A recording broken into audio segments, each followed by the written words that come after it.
৪৯ জন মেধাবী নারী শিল্পীর শিল্পকর্ম নিয়ে উইমেন ইন আর্ট 2026 শিরোনামের প্রদর্শনী চলছে রাজধানীর বাড্ডা প্রগতি সরণির আবিন্তা গ্যালারিতে।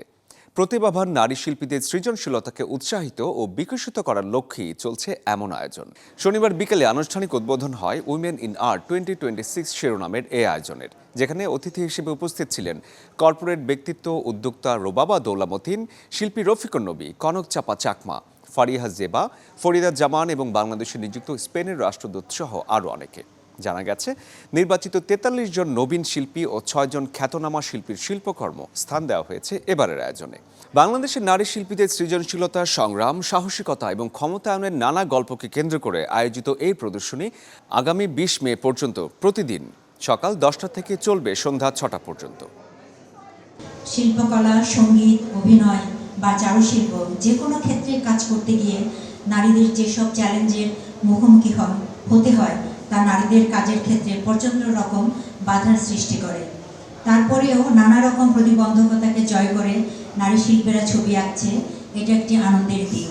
তারা দমে যায়নি, থেমে যায়নি, তারা এগিয়ে চলেছে শত বাধার মুখেও। নারী শিল্পী শিল্পী, কিন্তু তার কাজ যে শিল্প যেটা, সেটা কিন্তু তার মধ্যে কোনো জেন্ডার নেই। শিল্প আলাদা, নারী আলাদা।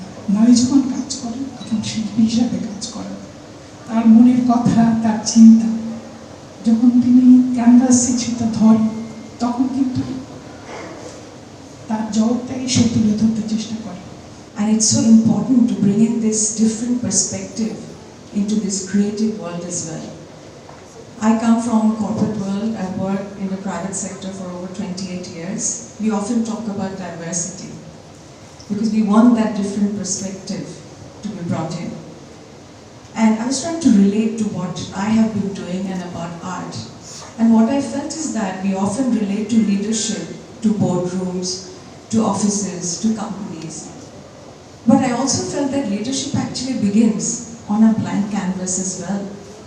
Because that's where the artists take up the courage to express what others are afraid to say. When an artist paints her pain, somebody feels understood. When an artist paints hope, somebody gathers courage to do things, to dream.